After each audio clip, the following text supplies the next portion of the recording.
Hello दोस्तों, नमस्कार। मैं अजय यादव दृष्टि क्लासेज भटनी में आपका स्वागत करता हूं। जैसा कि दोस्तों आप लोग पढ़ रहे हैं मगध साम्राज्य के बारे में, ठीक, मगध साम्राज्य के बारे में, जिसमें मुख्य रूप से हर्यक वंश चल रहा है। हर्यक वंश जो था, यानी हर्यक वंश 544 से 322 ईसा पूर्व तक था, यानी 544 से 322 ईसा पूर्व तक हर्यक वंश चला। हर्यक वंश में यानी मगध साम्राज्य में मुख्य रूप से कई सारे राजा आए जिन्होंने अपना शासन किया, जिसमें पहला हमारा जो शासक है हर्यक वंश, मगध साम्राज्य में जो पहला शासक था मुख्य रूप से बिंदुसार। हर्यक वंश की स्थापना किया हुआ था बिंदुसार ने, ठीक है, बिंबिसार। हर्यक वंश 544 से 492 ईसा पूर्व तक रहा। कौन रहा? तो बिंबिसार, ठीक। बिंबिसार की हत्या कौन कर देता है? अजातशत्रु, ठीक है। अजातशत्रु ने बिंबिसार की हत्या कर दिया और गद्दी पे बैठ गया, ठीक। तो जो बिंबिसार अजातशत्रु बिंबिसार का पुत्र था। और इसके पिछले वाले वीडियो में हम बताए थे कि अजातशत्रु ने बिंबिसार की हत्या क्यों की, क्योंकि वो वजीरा से विवाह करना चाहता था, ठीक। कौन? बिंबिसार। और उसी से शादी कौन करना चाहता था? अजातशत्रु, ठीक है। और प्रसेनजीत जो था वहाँ का शासक था, और उसी के विवाह में कौन सा? काशी मुख्य रूप से उसको मिला हुआ था। काशी जो था किसके? बिंबिसार को दहेज के रूप में मिला हुआ था। जब बिंबिसार की मृत्यु हो जाती है, ठीक, तो गद्दी पे बैठता है अजातशत्रु जब गद्दी पे बैठता है तो प्रसेनजीत ने क्या किया? काशी को फिर से वापस ले लिया, ठीक। तो इसी काशी के लिए क्या होता है? एक युद्ध होता है, ठीक है। तो सबसे पहले क्या करता है बिंबिसार? अजातशत्रु ने कौशल पर क्या कर दिया? आक्रमण कर दिया, ठीक है। कौशल पर आक्रमण कर दिया, किंतु क्या हो गया? हार गया, ठीक है। हार गया यानी कि वहां से जब हार जाता है तो फिर भी वहां से किससे? वजीरा से क्या करता है? विवाह कर लेता है, ठीक है। कर लिया और काशी को अपने राज्य में सम्मिलित कर लिया। यानी एक बार फिर चला गया, फिर से क्या हो गया? वजीरा से विवाह करने के बाद से फिर से इसको मिल गया, ठीक। इसके बाद से अजातशत्रु का शासन काल आता है, ठीक। अजातशत्रु का शासन काल। अजातशत्रु का उपनाम था क्या? कुणिक। अजातशत्रु का उपनाम क्या था? कुणिक। और उसका जो शासन काल था 492 से 460 ईसा पूर्व तक उसने मगध पर शासन किया। यानी हर्यक वंश में जो दूसरा शासक बना वो कौन बना? अजातशत्रु। अजातशत्रु का उपनाम क्या था? कुणिक। और उसका शासन काल 492 से 460 ईसा पूर्व तक था। अजातशत्रु के शासन काल में हर्यक वंश जो था यानी कि अपने उत्कर्ष सीमा पर था, यानी कि उसमें मगध साम्राज्य का विस्तार अपने उत्कर्ष पर था। यानी कि अजातशत्रु के शासन काल में हर्यक वंश अपने सर्वोच्च शिखर पर था। इसके पीछे जो था बिंबिसार ने अपने मगध साम्राज्य का विस्तार जो किया था वो मुख्य रूप से कौन सा नीति अपनाया था? शादी करके अपने साम्राज्य का विस्तार करता गया। मुख्य रूप से जो 4 शादियां किया हुआ था, चारों में उसको कुछ न कुछ राज्य उसको सम्मिलित हुए, यानी कि उसने साम्राज्य का विस्तार किया। लेकिन जब अजातशत्रु आया तो क्या किया? युद्ध किया, ठीक है। यानी कि युद्ध का सहारा लिया और अपने साम्राज्य का विस्तार किया। तो कौन कौन से साम्राज्य का अजातशत्रु ने विस्तार किया और कौन कौन से उसने किस राज्यों को, किस राजा को पराजित किया, उसके बारे में हम पढ़ेंगे, ठीक। अजातशत्रु सबसे पहले एक छोटा सा आप देख लीजिए। अजातशत्रु की एक पत्नी थी, ठीक। अजातशत्रु की एक पत्नी थी जिसका नाम था पद्मावती, ठीक है। पद्मावती था, ठीक। इसी पद्मावती से किसका जन्म हुआ था? इसी पद्मावती से मुख्य रूप से उदयन, ठीक है। इसी पद्मावती से उदयन, ठीक है, उदयन का जन्म हुआ था। और इसी उदयन ने क्या किया था? अजातशत्रु की हत्या कर दी, ठीक। उसको बाद में हम ये पढ़ेंगे, लेकिन यहाँ पे पहले इसके पहले कौन था? वजीरा से विवाह करता है, ठीक है। कौन? कौशल पे आक्रमण करता है और वजीरा से हार जाता है, फिर भी वो क्या? वजीरा से विवाह करता है और काशी फिर से अपने राज्य में सम्मिलित कर लेता है। उसने एक और शादी किया हुआ था जिसका नाम था क्या? पद्मावती। यानी कि अजातशत्रु जो था, जो पद्मावती कहती थी उसी के कथनानुसार सारा काम की करता था अजातशत्रु, ठीक है। और एक चीज यहाँ से याद रख लीजिए, पद्मावती का एक पुत्र यानी कि अजातशत्रु का एक पुत्र हुआ जिसका नाम क्या था, उदयन या उदयन, ठीक। अब देखिए अजातशत्रु में पहला क्या है, कौशल, ठीक है। कौशल साम्राज्य को अपने राज्य में कैसे शामिल किया, ठीक है। तो कौशल के राजा प्रसेनजीत की पुत्री वजीरा से शादी करता है। प्रसेनजीत उस समय क्या थे, वृद्धावस्था के कारण वहां के राजा पद से हटा दिए जाते हैं, ठीक है। यानी कि मुख्य रूप से कौशल जो था, कौशल पहले तो युद्ध करता है, युद्ध करने के बाद हार जाता है, फिर भी काशी उसको दहेज के रूप में मिल जाता है, ठीक।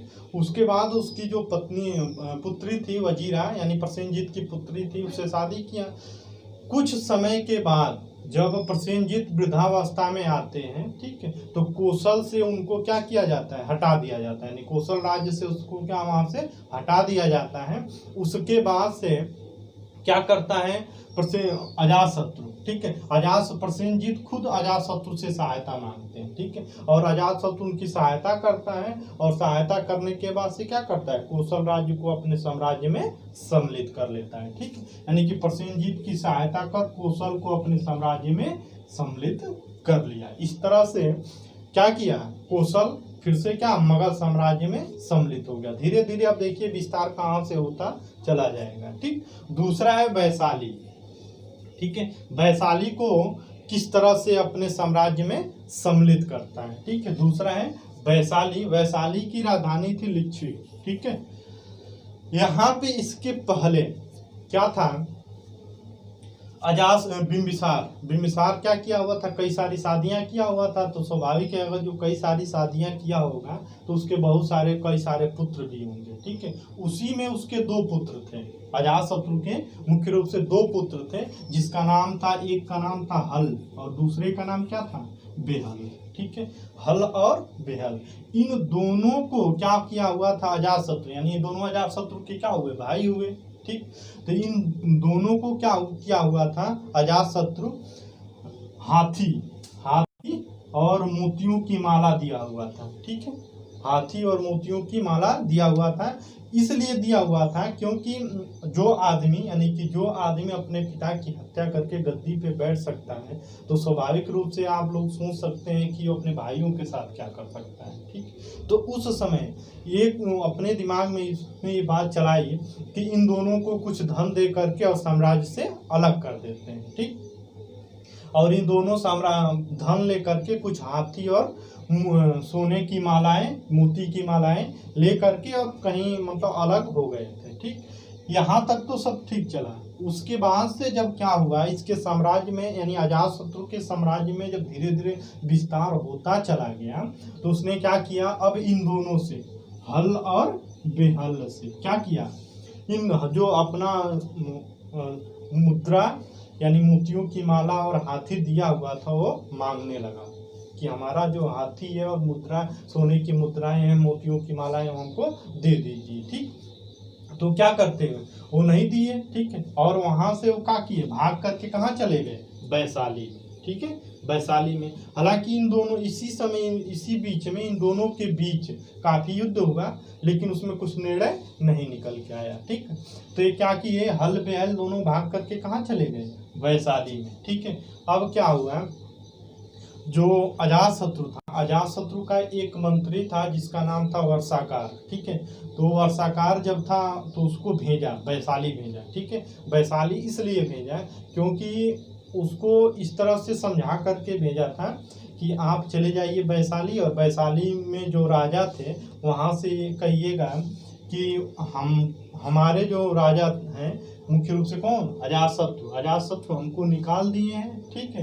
अजातशत्रु हमको क्या करेंगे, अपने राज्य से निष्कासित कर दिए, हम आपके यहाँ रहेंगे, ठीक है। और वहाँ पे रहने के बाद से सारा भेद जब जान लेंगे तो हम युद्ध करके फिर से इसको अपने साम्राज्य में सम्मिलित कर लेंगे, ठीक है। तो ऐसा ही काम उसने किया गया, और ऐसा करने में यानी कि मुख्य रूप से अगर जो वैशाली को हम कहें तो वैशाली को अपने राज्य साम्राज्य में सम्मिलित करने में मुख्य रूप से उसको कितना 16 वर्षों का समय लगा। 16 वर्ष में क्या किया, युद्ध करने के बाद से वैशाली को अपने साम्राज्य में सम्मिलित कर लिया, यानी कि वैशाली भी अब किस में चला गया, मौर्य यानी मगध साम्राज्य में, ठीक। मगध साम्राज्य में चला गया।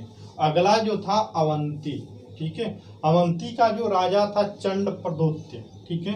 अवंती का जो राजा था चंड प्रदोत्य। इसके पहले हम बता चुके हैं कि अवंती जो था, अवंती का राजा चंड प्रदोत्य, उसमें उसी समय यानी बिंबिसार के समय में बिंबिसार का एक राज वैद्य था जिसका नाम क्या था, जीवक, ठीक है। और जीवक को ही बिंबिसार ने भेजा था क्या, वैद्य यानी कि दवा करने के लिए। बिंबिसार ने चंड प्रदोत्य के बाद भेजा था और उस समय क्या हुआ था, उसको पीलिया हुआ था चंड प्रदोत्य को, ठीक है जी। उसको बिंबिसार ने भेजा कि जाइए आप उनकी सेवा कीजिए, ठीक है। और कुछ समय के बाद से अजातशत्रु ने जब वृद्ध हो गए, ठीक है, चंड प्रदोत्य जब वृद्ध हो गए, तो इसी के उपलक्ष्य में यानी कि हमारा वैद्य जाकर के आपकी सेवा कर रहा है, इसी के उपलक्ष्य में उसने कुछ समय के बाद क्या किया, अवंती को भी अपने साम्राज्य में, मगध साम्राज्य में सम्मिलित कर लिया। इस तरह से क्या हुआ, तीन यानी कि मुख्य रूप से तीन, कौशल, वैशाली और अवंती, ठीक,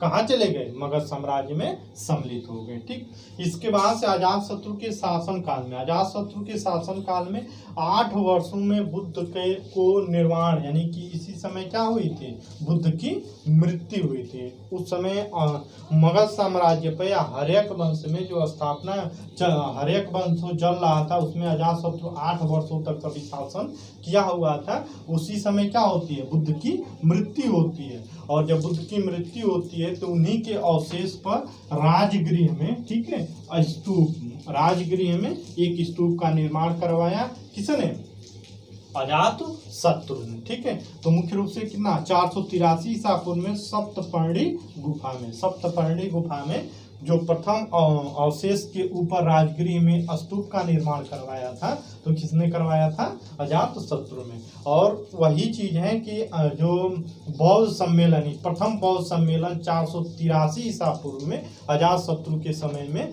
हुआ था, ठीक है।